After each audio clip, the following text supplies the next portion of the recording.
Let's talk now about centers and pivots in MODO and how they differ from pivots in Max. Pivots and centers are obviously very important when it comes to rigging and animating, so we need to have a good handle on them if we're going to be transferring assets back and forth from MODO and Max. And I'm sure as a Max user you probably know all about pivots in Max, but let's just quickly refresh on how Max deals with object pivots and contrast that with MODO. When we create a primitive in Max, say a box, no matter where we create our primitive on the grid, our default local pivot point is in the center of the first side we drag out. And if we create a sphere, it's in the center of the sphere. If we try to rotate or scale these objects using local coordinates, the pivot point is where those transforms happen from. Let's see how MODO does it. If I create a box in MODO, and then go into Items mode, and hit the Move tool, you can see where the center of our mesh item is. Not in the center of our box, but right here in the center of the world. If we look over in the Properties panel, we see that our position is indeed at 0, 0, 0. If we try to rotate, it will by default try to rotate from the center of our object. Remember, we're inside a mesh item. Don't let this box geometry fool you. As of right now, our mesh item just happens to have what looks like a box in it somewhere, but the center of our mesh item is still at 0, 0, 0.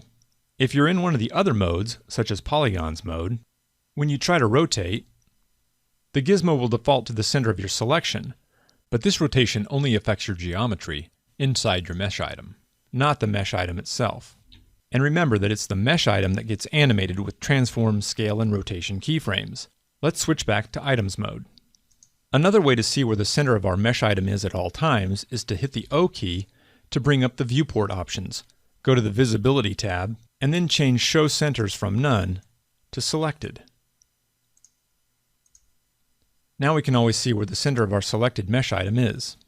Now let's go back to Max. When we create our primitive, Max automatically calculates our object's offset from the world origin.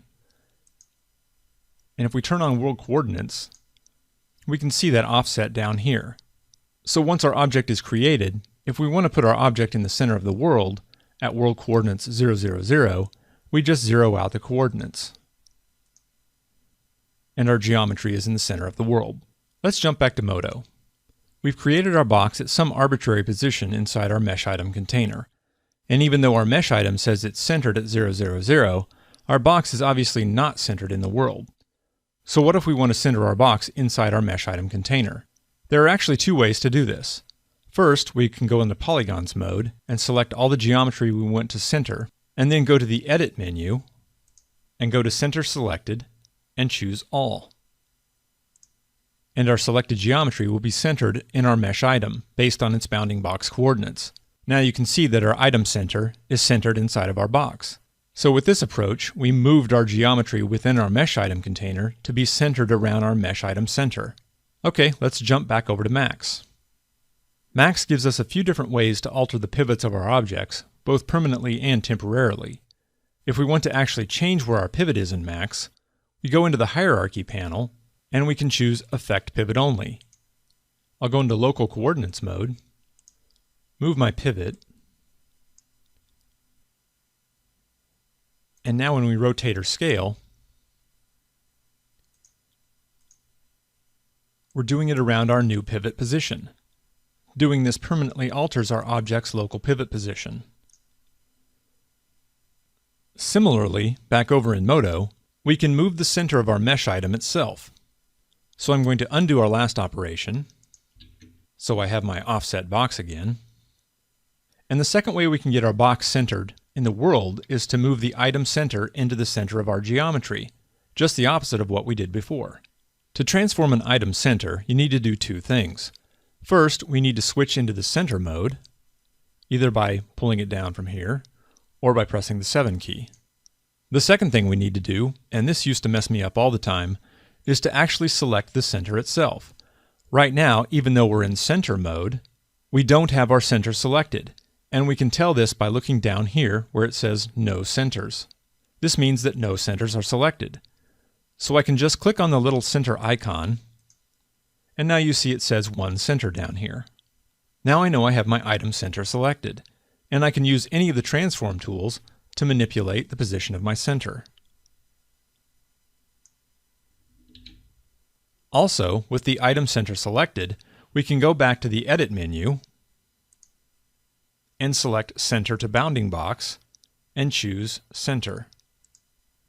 Our item center jumps to the center of our current geometry's bounding box, and since our geometry is a box, it now appears right in the center of our box.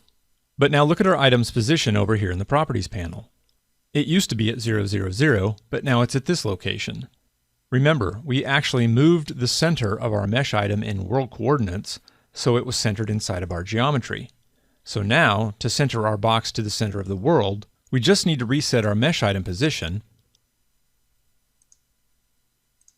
and that puts our mesh item, and in turn our box, centered at the world origin. And to rest your box on the ground, you could just go back to the Edit menu, go to Center to Bounding Box, and choose Bottom.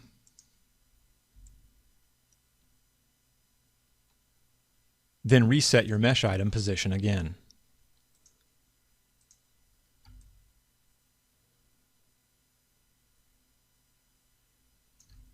Let's go back over to Max one more time. Max also gives us a second pivot that we can use when transforming our object, called the working pivot.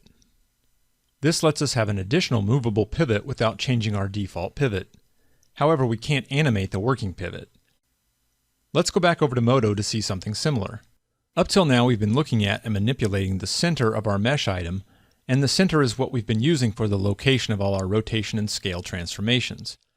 Similar to the working pivot we just saw in Max, MODO gives us another pivot location that we can use without affecting our default mesh item center. And in MODO, it's simply called a pivot. I'm going to hit the O key again and bring up our viewport properties. And under the Visibility tab, I'm going to change Show Pivots from None to Selected. Now I have pivots and centers visible. Next, I'm going to change from Center Mode to Pivot Mode.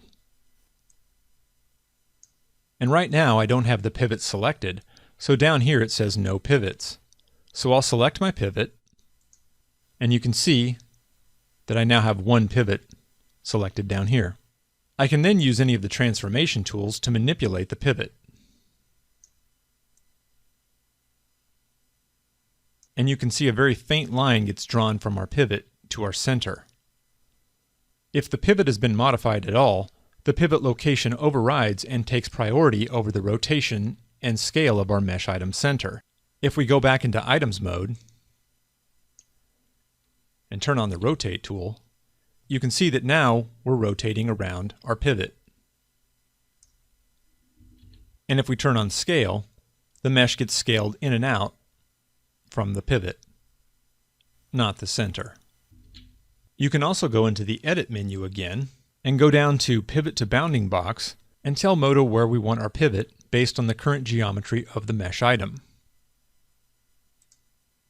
We can also use MODO's snapping tools to precisely place a pivot, and we'll cover snapping in an upcoming video.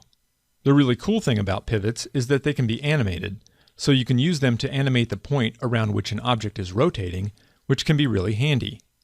So that's a quick overview of item centers and pivots in MODO.